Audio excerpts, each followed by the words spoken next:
গো, আমাকে আপনি এই ব্যবস্থাটা কইরা দেন। এইবার সংক্ষিপ্ত করে দিলাম বাবা। পরের দিন মেয়েটাকে লুকায় রাইগা হাফেজ আবুল বারাকাত এখনো দাড়ি মুছা এখনো ওঠে নাই, মাত্র 12-13 বছরের একটা ছেলে। এই 12-13 বছরের হাফেজ আবুল বারাকাতকে গহনা শাড়ি পরাইয়া নববধূর সাজে সজ্জিত কইরা এইবার সাজায় বসায় রাখছে। সেনাবাহিনীর লোক আসলো, বলো কই কই আমাদের ভগবানের স্ত্রী কোথায়, আমাদের দত্ত দানবের স্ত্রী কোথায়, দাও দাও তুইরা দাও, আমাদের গাড়ির মধ্যে তুইরা দাও। এবার হাফেজ আবুল বারাকাতকে তাদের হাতে উঠাই দিল, তারা নিয়ে চলে গেল বাদশার দরবারে নিয়ে গেল। এবার বাদশার দরবারে নিয়ে যাওয়ার পর চেক কইরা উঠাবে যে মেয়েটা সতী নারী কিনা, এইভাবে চেক কইরা কিন্তু প্রত্যেকবার উঠায়।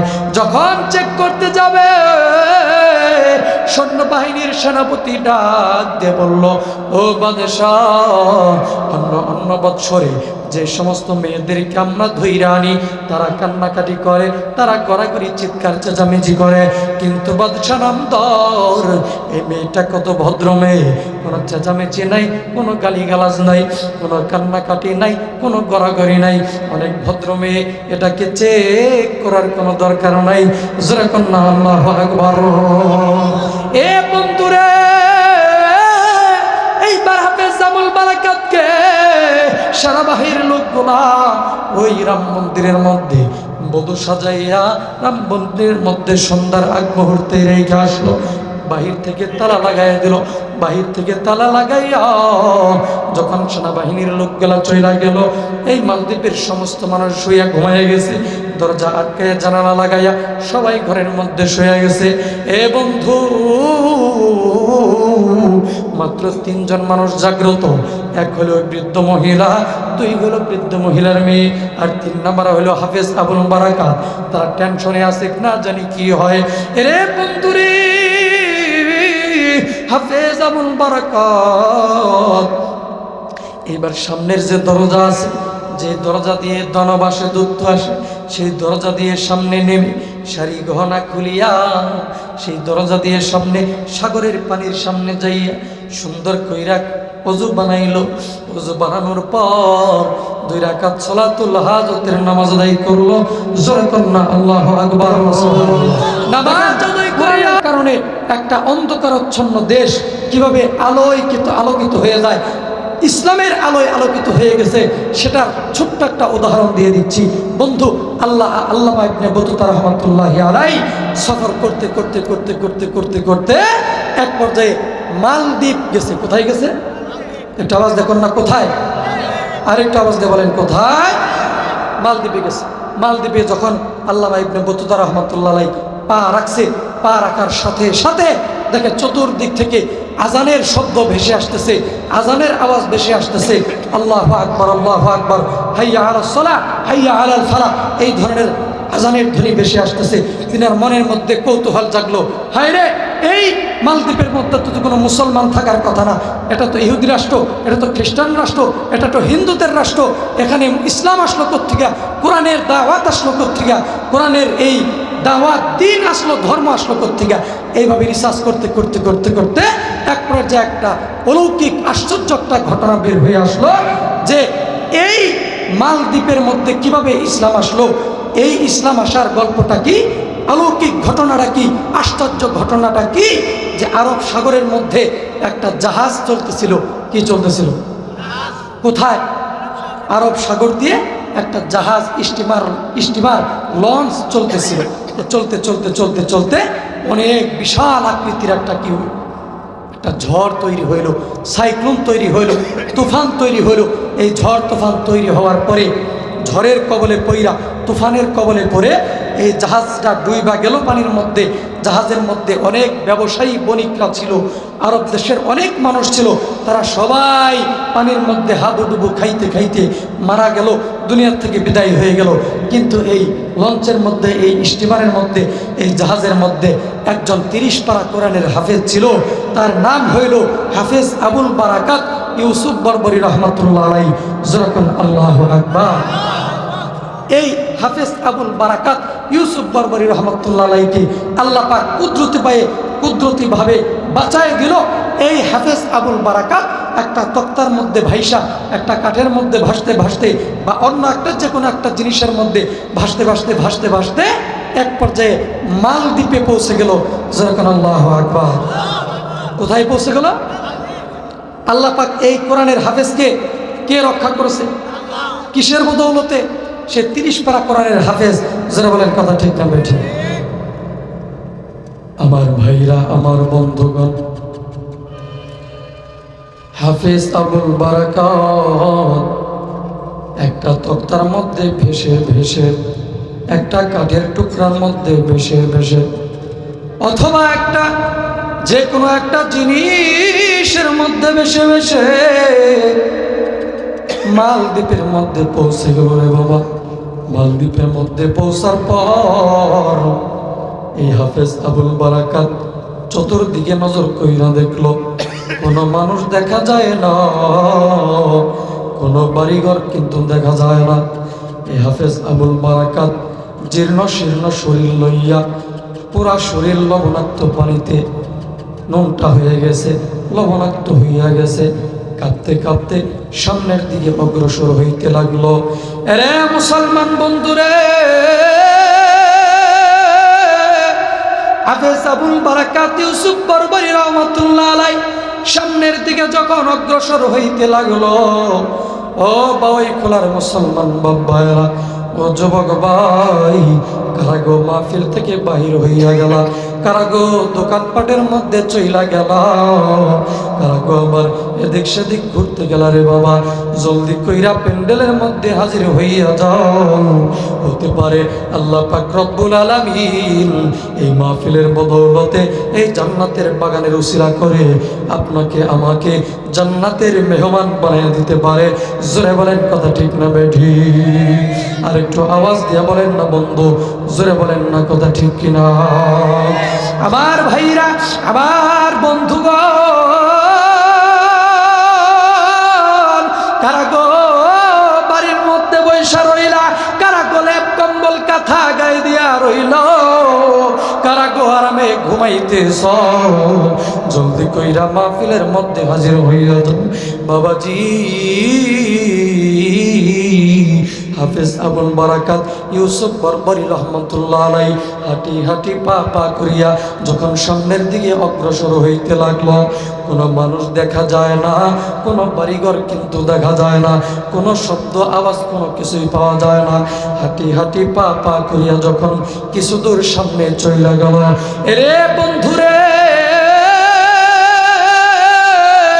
নজর কইরা দেখলো একজন হিন্দু ব্রাহ্মণ, একজন হিন্দু ব্রাহ্মণ টুন টুন টুন টুন করে ঘন্টা বাজাইতে বাজাইতে মন্দিরে যাচ্ছে পূজা দেওয়ার জন্য, মন্দিরে যাচ্ছে ভগবানকে পূজা দেওয়ার জন্য।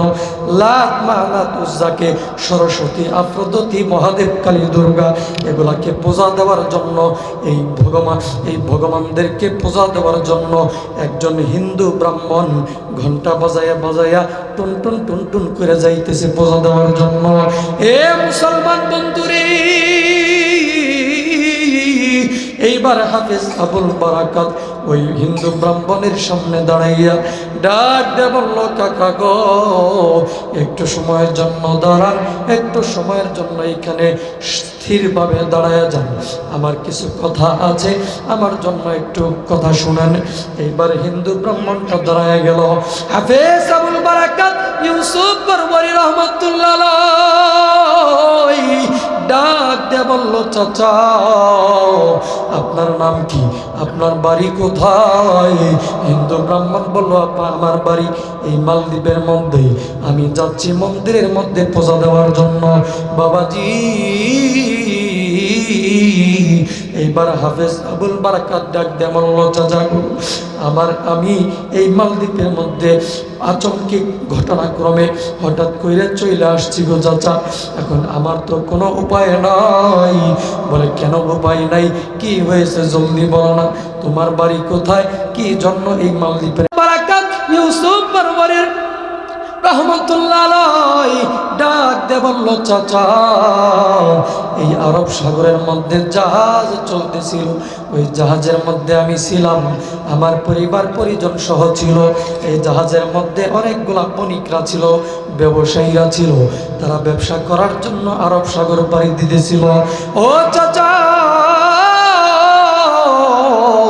হঠাৎ কইরা সাগরের মাঝামাঝি পর্যন্ত যখন আসলাম, সমুদ্রের মাঝামাঝি পর্যন্ত যখন আসলাম, তখন হঠাৎ কইরা সাইক্লোন তৈরি হয়ে গেল, ঘূর্ণিঝড় তুফান তৈরি হয়ে গেল। চাচা গো, ওই তুফানের কবলে পইরা জাহাজটা ডুইবা গেল, লঞ্চ স্টিমারটা ডুইবা গেল, সমস্ত মানুষ মারা গেল, আমার বাবা মা সহ মারা গেল, আমার দুনিয়াতে কোনো আপনজন নাই গো চাচা। আমি ঘটনাক্রমে আমার আল্লাহ পাক রব্বুল আলামিন কুদরতিভাবে আমাকে আপনাদের মালদ্বীপে পৌঁছায় দিল। আমার নাম হাফেজ আবুল বারাকাত, আমি হইলাম 30 পারা কোরআনের হাফেজ। যেরকম আল্লাহু আকবার, আর একটু আওয়াজ দিয়ে বলেন না বন্ধু, আল্লাহু আকবার। আমি হইলাম 30 পারা কোরআনের হাফেজ। আমার নবী মুহাম্মদুর রাসূলুল্লাহ সাল্লাল্লাহু আলাইহি ওয়াসাল্লাম, ও চাচা আমি এক আল্লাহর ধর্ম পালন করি, আমি ইসলাম ধর্মের মানুষ, আমি দ্বীন ধর্মের মানুষ। এইবার এই ব্রাহ্মণ, হিন্দু ব্রাহ্মণ ডাকতে বলল, ভাতিজা রে, তুমি মুসলমান, তুমি কোরআনের হাফেজ, তুমি আমার কাছে বললা সাবধান সাবধান, তুমি এই কথা আর দ্বিতীয় কারো কাছে কখনোই বইল না। কারণ ভাতিজা, আমাদের দেশটা হইল মুশরিকদের দেশ, আমাদের দেশ হইল পুরোটাই হিন্দুদের দেশ, আমাদের দেশে কোনো মুসলমান নাই। আরে ভাতিজা, সাবধান কইরা দিলাম, তোমার যে পরিচয়টা তুমি আমার কাছে দিলা, এই পরিচয়টা তুমি আর দ্বিতীয় কারো কাছেই বলবা না। ভাতিজা রে, তুমি এটা আজকে থেকে গোপন রাখবা। এ ভাতিজা, এখন তো তোমার অবস্থা ভয়াবহ করুণ অবস্থা, বলো আমি তোমার জন্য এখন কি করতে পারি? হাফেজ আবুল বারাকাত ইউসুফ বরবরি রহমাতুল্লাহ আলাইহি ডাক দিয়ে বলল, চাচা আপনার কাছে আমার একটা আবদার হইল। চাচা গো, আমার তো এখন কোনো আপনজন নাই, দুনিয়াতে যারা আপনজন ছিল সবাই দুনিয়া থেকে বিদায় হয়ে গেছে। চাচা গো, আমার মাও নাই, আমার বাবাও নাই গো চাচা, আমার কোনো আপনজন নাই গো চাচা। ও চাচা, এখন আপনাদের মালদ্বীপে আমি পৌঁছে গেছি, আপনি আমাকে দয়া কইরা একটা থাকার ব্যবস্থা কইরা দেন, একটা স্থান, একটা ঘর অথবা একটা বাড়ির ব্যবস্থা কইরা দেন, আমি যেন ওই বাড়ির মধ্যে থাকতে পারি, আমি যেন সেই বাড়ির মধ্যে অবস্থান করতে পারি। এরে বন্ধুরে, এইবার হিন্দু ব্রাহ্মণ ডাক দে বলল, ভাতিজা রে, আমার একটা বোন আছে, ওই এই মালদ্বীপের শহরের সাগরের এক পাশে তার বাড়ি, সেই বাড়ির পাশে একটা জঙ্গল আছে, সেই জঙ্গলের মধ্যে আমার এই বোনটা কাঠ কাটিয়া, তার ছোট্ট একটা মেয়ে আছে, এই মেয়েটাকে নিয়ে আমার বোনটা জীবনযাপন করতেছে। আমার বোনের স্বামী কিন্তু মারা গেছে, আমার বোনটা বিধবা হইয়া গেছে, আমার বোনটা আর আমার বোনের মেয়েটা ওইখানে কোনো রকম জীবনযাপন করতেছে। তোমার যদি কোনো আপত্তি না থাকে, আমি তোমাকে আমার বোনের বাড়িতে নিয়ে যাব, সেইখানে তোমাকে থাকার ব্যবস্থা কইরা দেব। হাফেজ আবুল বারাকাত ডাক দিয়ে বলল, চাচা গো, আমার কিসের আপত্তি থাকবে?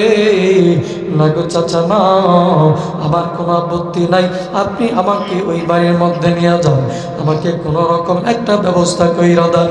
এইবার হিন্দু ব্রাহ্মণ হাফেজ আবুল বারাকাতকে ওই বাড়ির মধ্যে নিয়ে গেল।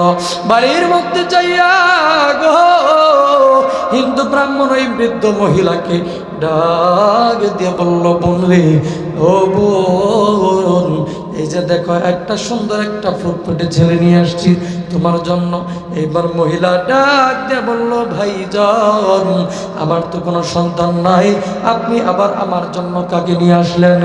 এইবার হিন্দু ব্রাহ্মণ ডাক দিয়ে বলল, ও বোন, এই ছেলেটার বাবা নাই, এই ছেলেটার মা নাই, এই ছেলেটার আপন বলতে দুনিয়ায় কে নাই, কেউ নাই।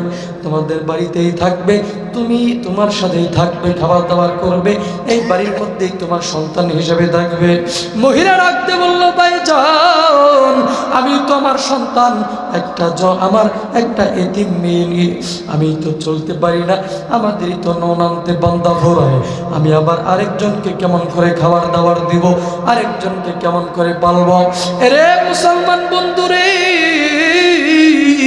এইবার হাফেজ আবুল বারাকাত ডাক দিয়ে বলল, মা আপনি আমার মা লাগেন গো বাবা, আপনি আমাকে তাড়াই দিয়েন না, আপনি আমাকে বের করে দিয়েন না, আমাকে আপনাদের খাওয়াইতে হবে না, আমি আপনাদেরকে কামাই রোজগার করে খাওয়াবো। মা গো আপনি শুধু আমাকে একটু থাকার জায়গা দেন না গো মা। এ বন্ধুরে, এই কথা যখন হাফেজ আবুল বারাকাত বলল, এইবার বৃদ্ধ মহিলা দিলের মধ্যে কেমন যে মায়া মায়া লাইগা গেল। জোরে কন্যা আল্লাহু আকবার। আর একটু আওয়াজ দিয়ে বলেন না আল্লাহু আকবার। এইবার এই হাফেজ আবুল বারাকাতকে এই বৃদ্ধ মহিলা থাকার জন্য জায়গা দিল। থাকার জন্য জায়গা দেওয়ার পরে হাফেজ আবুল বারাকাত এই বৃদ্ধ মহিলার সাথে প্রত্যেক দিনই জঙ্গলে যায়, কাঠ কাটে এবং এই কাঠ বাজারে নিয়ে বিক্রি করে, চাউল ডাউল কিনে, খাদ্য খাবার কিনে, এই কইরা সংসার কোনো রকম চলতেছে। কয়েক সপ্তাহ যাওয়ার পরে, কয়েকদিন যাওয়ার পরে এইবার হাফেজ আবুল বারাকাত ডাকতে বলতেছে, মা আজকে থেকে আপনি আর জঙ্গলের মধ্যে আপনার যাইতে হবে না, আমি কাঠ কাটবো, আমি বাজারে নিয়ে বিক্রি করব, আমি বাজারে বিক্রি কইরা টাকা পয়সা উপার্জন কইরা আপনাদেরকে আমি খাওয়ার ব্যবস্থা করব। আপনার বৃদ্ধ অবস্থায়, বৃদ্ধ বয়সে আর জঙ্গলে যাওয়ার দরকার নাই, আপনি বাড়ির মধ্যেই থাকবেন। তো মহিলা বাড়ির মধ্যেই রইল।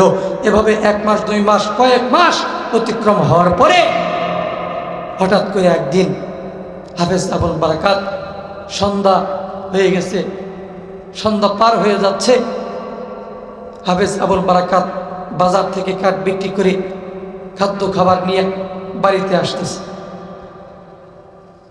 বাড়িতে আসার পরে বাড়ির গেটের সামনে যখন দাঁড়াইল, রে বাবা নজর কইরা দেখলো হাফেজ আবুল বারাকাতের কানের মধ্যে আওয়াজ আসলো বাড়ির ভিতর থেকে। এই বৃদ্ধ মহিলা আর বৃদ্ধ মহিলার মেয়েটা দুইজনে হাউমাউ করে কান্নাকাটি করে, একজন আরেকজনকে জাবড়ায় ধরে ধরে কান্নাকাটি করে।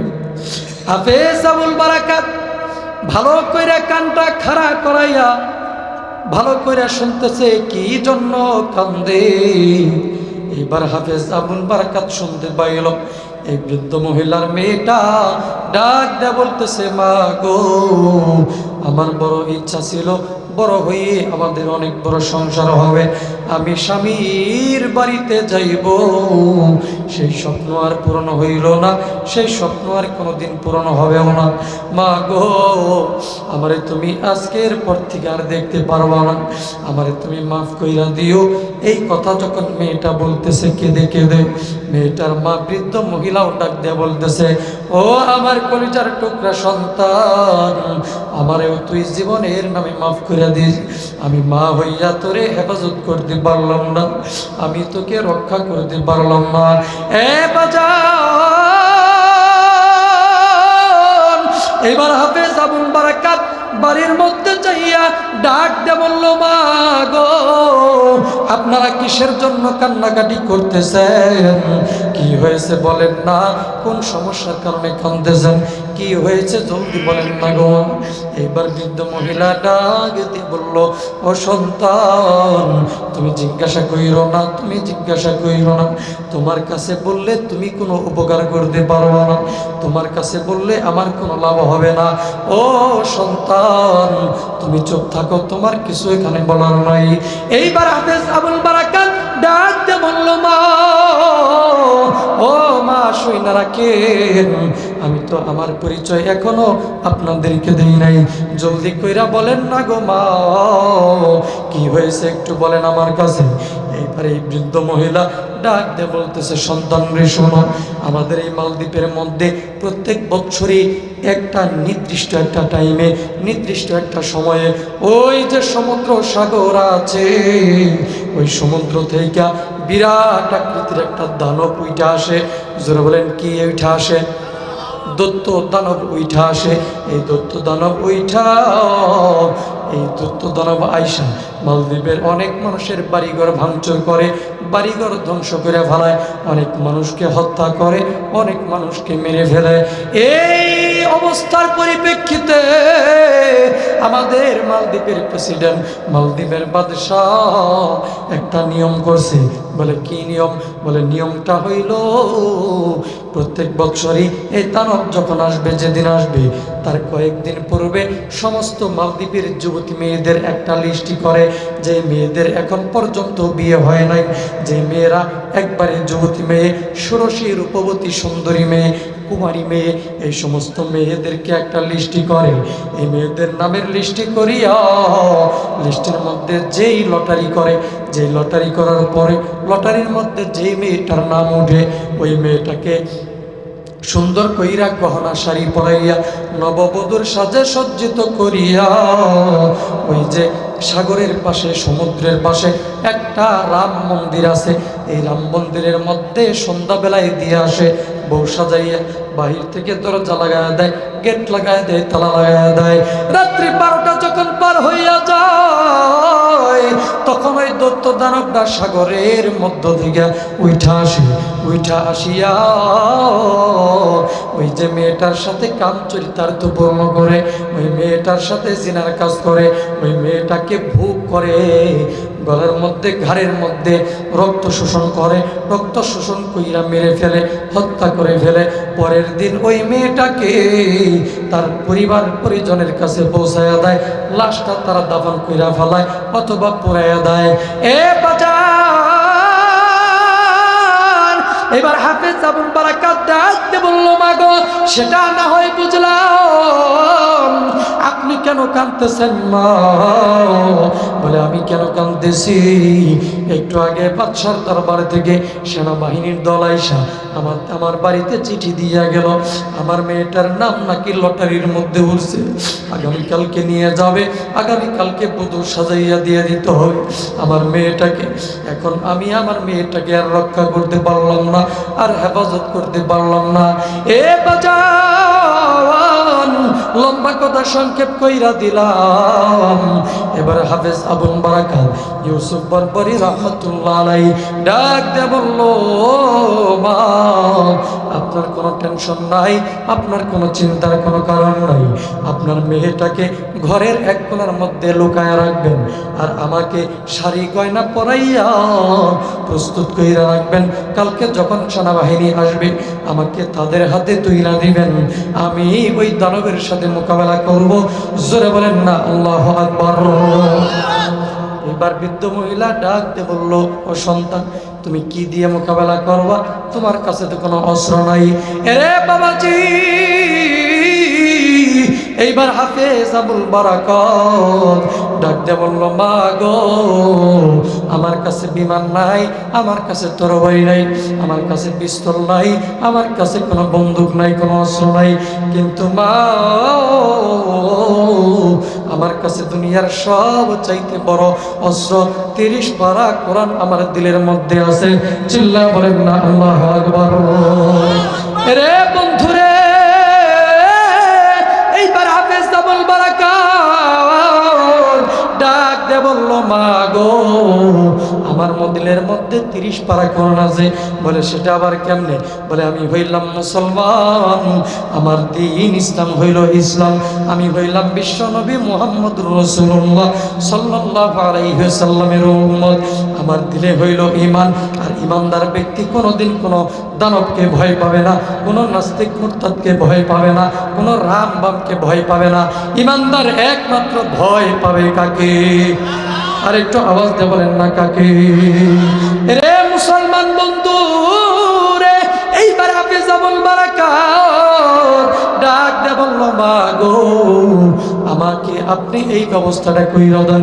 এইবার সংক্ষিপ্ত করে দিলাম বাবা। পরের দিন মেয়েটাকে লুকায় রাইগা হাফেজ আবুল বারাকাত এখনো দাড়ি মুছা এখনো ওঠে নাই, মাত্র 12-13 বছরের একটা ছেলে। এই 12-13 বছরের হাফেজ আবুল বারাকাতকে গহনা শাড়ি পরাইয়া নববধূর সাজে সজ্জিত কইরা এইবার সাজায় বসায় রাখছে। সেনাবাহিনীর লোক আসলো, বলো কই কই আমাদের ভগবানের স্ত্রী কোথায়, আমাদের দত্ত দানবের স্ত্রী কোথায়? দাও দাও তুইরা দাও, আমাদের গাড়ির মধ্যে তুইরা দাও। এবার হাফেজ আবুল বারাকাতকে তাদের হাতে উঠাইয়া দিল, তারা নিয়ে চলে গেল বাদশার দরবারে নিয়ে গেল। এবার বাদশার দরবারে নিয়ে যাওয়ার পর চেক কইরা উঠাবে যে মেয়েটা সতী নারী কিনা, এইভাবে চেক কইরা কিন্তু প্রত্যেকবার উঠায়। যখন চেক করতে যাবে সৈন্যবাহিনীর সেনাপতি ডাক দিয়ে বলল, ও বাদশাহ, অন্য বৎসরে যে সমস্ত মেয়েদেরকে আমরা ধইরা আনি তারা কান্নাকাটি করে, তারা গড়াগড়ি চিৎকার চেঁচামেচি করে, কিন্তু বাদশাহ নামদর এই মেয়েটা কত ভদ্র মেয়ে, কোনো চেঁচামেচি নাই, কোনো গালিগালাজ নাই, কোনো কান্নাকাটি নাই, কোনো গড়াগড়ি নাই, অনেক ভদ্র মেয়ে, এটাকে চেক করার কোনো দরকার নাই। জোরে কন্যা আল্লাহু আকবার। এ বন্ধুরে, এইবার হাফেজ আবুল বারাকাতকে সেনাবাহিনীর লোকগুলা ওই রাম মন্দিরের মধ্যে বধূ সাজাইয়া রাম মন্দিরের মধ্যে সন্ধ্যার আগ মুহূর্তে রেখে আসলো। বাহির থেকে তালা লাগাইয়া দিল। বাহির থেকে তালা লাগাইয়া যখন সেনাবাহিনীর লোকগুলা চইলা গেল, এই মালদ্বীপের সমস্ত মানুষ শুইয়া ঘুমাইয়া গেছে। দরজা আটকাইয়া জানালা লাগাইয়া সবাই ঘরের মধ্যে শুয়ে গেছে। এ বন্ধু, মাত্র 3 জন মানুষ জাগ্রত। এক হলো বৃদ্ধ মহিলা, 2 হলো বৃদ্ধ মহিলার মেয়ে, আর 3 নাম্বার হলো হাফেজ আবুল বারাকাত। তারা টেনশনে আছে, না জানি কি হয়। এরে বন্ধুরে, হাফেজ আবুল বারাকাত এইবার সামনের যে দরজা আছে, যে দরজা দিয়ে দনবাসে দূত আসে, সেই দরজা দিয়ে সামনে নেমে শাড়ি গহনা খুলিয়া সেই দরজা দিয়ে সামনে সাগরের পানির সামনে যাইয়া সুন্দর কইরা ওযু বানাইল। ওযু বানানোর পর 2 রাকাত সালাতুল হাজতের নামাজ আদায় করলো। জোরে কন্যা আল্লাহু আকবার। নামাজ আদায় করিয়া আল্লাহর দরবারে হাত দুইটা তুইলা ডাক দে বলল, আল্লাহ গো, আমার তো কোনো কামান নাই, আমার তো কোনো বিমান নাই, আমার তো কোনো অস্ত্র শস্ত্র নাই। আল্লাহ গো, তুমি তো বলেছ পবিত্র কোরআনের মধ্যে বলে দিয়েছ, ইন্না নাহনু নাযালনা যিকরা ওয়া ইন্না লাহু লাহাফিজুন। ও দয়ার আল্লাহ, তুমি তো বলেছ কোরআন তুমি নাজিল করেছ, এর হেফাজত তুমি করবা। আল্লাহ গো, আমার দিলের মধ্যে তো 30 পারা কোরআন আছে, আমাকে যদি এই দৈত্য দানব মেরে ফেলে তাহলে তোমার কোরআনের আয়াত তো মিথ্যা হয়ে যাবে। আল্লাহ, তুমি আমাকে হেফাজত করো। কেমন কইরা হেফাজত করবো আমি জানি না, কিন্তু আল্লাহ তুমি হেফাজত করো। আল্লাহ গো, আমি তোমার এই কোরআন দিয়া মালদ্বীপের মধ্যে ইসলামের পতাকা উড়াইয়া দিব। চিল্লায় বলেন না আল্লাহু আকবার। এইবার যখন 1 ঘন্টা 2 ঘন্টা 3 ঘন্টা কয়েক ঘন্টা পার হইয়া গেল, যখন রাত্রি 12টা পার হয়ে গেল, 12টা পার হয়ে যাওয়ার পর যখন নজর কইরা দেখলো ওই দৈত্য দানবটা, বিশাল আকৃতির একটা দৈত্য দানব, সমুদ্রের মধ্য থেকে সাগরের মধ্য থেকে শু শু হু হু করে আওয়াজ দিয়ে ভয়ঙ্কর বিকট শব্দ নিয়া এই মন্দিরের দিকে আগায় আসতেছে। হাফেজ আবুল বারাকাত এই দৈত্য দানবটা দেখিয়া ভয়ে কাতমাতো হইয়া গেল, ভয়ে শরীরটা কাঁপতেছিল। আর আল্লাহকে ডাক দিয়ে বলতেছিল, আল্লাহ গো, তুমি আমারে হেফাজত করো, তুমি আমাকে হেফাজত করো, তুমি আমাকে রক্ষা করো, তোমার কোরআনকে তুমি হেফাজত করো। এ বন্ধু, হাফেজ আবুল বারাকাত জোরে জোরে চিল্লায়া চিল্লায়া কোরআন তেলাওয়াত শুরু কইরা দিল। জোরে কোন আল্লাহু আকবার। যখন কোরআন তেলাওয়াত শুরু করে দিল। জোরে জোরে চিৎকার দিয়ে দিয়ে যখন কোরআন তেলাওয়াত শুরু করলো, কোরআন তেলাওয়াতের আওয়াজ শুই না ওই দানব পিছায় যাইতে শুরু করলো, পিছায় যাইতে শুরু করলো। চিল্লায় বলেন আল্লাহু আকবার। আবার যখন একটু আওয়াজ কমায় দেয় আবার সামনে আসে, আবার আওয়াজ বাড়ায় দেয় আবার পিছনে যায়। এইভাবে যুদ্ধ জিহাদ করতে করতে কয়েক ঘন্টা পার হয়ে যাওয়ার পরে এক পর্যায়ে হাফেজ আবুল বারাকাত লক্ষ্য করে দেখলো যে এই যে দৈত্য দানব এর মাথার মধ্যে আল্লাহ পাক কোরআনের বদৌলতে, তেলাওয়াতের বদৌলতে এই দৈত্য দানবের মাথার মধ্যে আগুন ধরাই দিছে। চিল্লায় বলেন না সুবহানাল্লাহ। কি ধরাই দিছে? আগুন ধরাই দিছে। এক পর্যায়ে সেই দৈত্য দানব মারা গেল, পানির মধ্যে পইরা গেল। এবার হাফেজ আবুল বারাকাত শুকরিয়া আদায় করলো। এইভাবে তাসবিহ তাহলিল করতে করতে করতে করতে কোরআন তেলাওয়াত করতে করতে এক পর্যায়ে রাত্রি পোহায় গেল। ফজর পরে শেষ করার পরে এরপরে সকালবেলা বাদশার সেনাবাহিনীর লোকেরা আইসা গেট খুইল। গেট খোলার পরে দেখে যে আস্তা একটা যুবক ছাড়া বয়ে রয়েছে। জোরে কন্যা সুবহানাল্লাহ। এইবার দেখে হঠাৎ করে দৌড় মারছে, হাই হাই এটা কি আবার দানব নাহি? পুলিশের লোকেরা, সেনাবাহিনীর লোকেরা দৌড় দিয়েছে পিছনে। এবার হাফেজ আবুল বারাকাত ডাক দিয়ে বলে, এই দৌড় দেও কেন, কি হয়েছে? বলে আমরা তো তোমাকে গতকালকে হয়ে গেলাম একটা মেয়ে মানুষ, কিন্তু এখন দেখতেছি মেয়ে মানুষ নাই, তুমি ছেলে মানুষ, ছেলে হইলা কেমনে?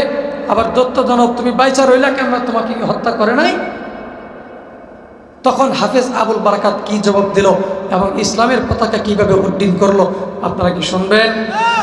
শুনতে কে কে রাজি আছেন একটু হাত তুলে দেখেন। সবাই শুনবেন? কেউ চলে যাবেন না তো? হ্যাঁ, যাবেন না কেউ? হাত নামান প্রিয় বন্ধুরা। আমি অবশ্যই বলবো হাফেজ আবুল বারাকাত তাদেরকে কি বলল এবং সেখানে ইসলাম কেমন করে কায়েম করলো, কি শর্তের ভিত্তিতে, কিভাবে কি হইল, পরে ফিনিশিংটা আমি অবশ্যই দিয়ে যাবো ইনশাল্লাহ আলোচনার। তার আগে এই যে মাদ্রাসা, এই মাদ্রাসার যে হাফেজ সাহেবদেরকে পাগড়ি প্রদান করা হইল, এই হাফেজ আবুল বারাকাত একজন হাফেজ ছিল। জোরে কোন আল্লাহু আকবার। আপনাদের এই মাদ্রাসার হাফেজ ছাত্রদের মতো সেই হাফেজ আবুল বারাকাত একজন হাফেজ ছিল। শুধু হাফেজ হওয়ার কারণে আল্লাহ পাক রব্বুল আলামিন এত বড় দৈত্য দানবের হাত থেকে হাফেজ আবুল বারাকাতকে হেফাজত করছে, বাঁচায় দিছে। জোরে বলেন কথা ঠিক না ঠিক?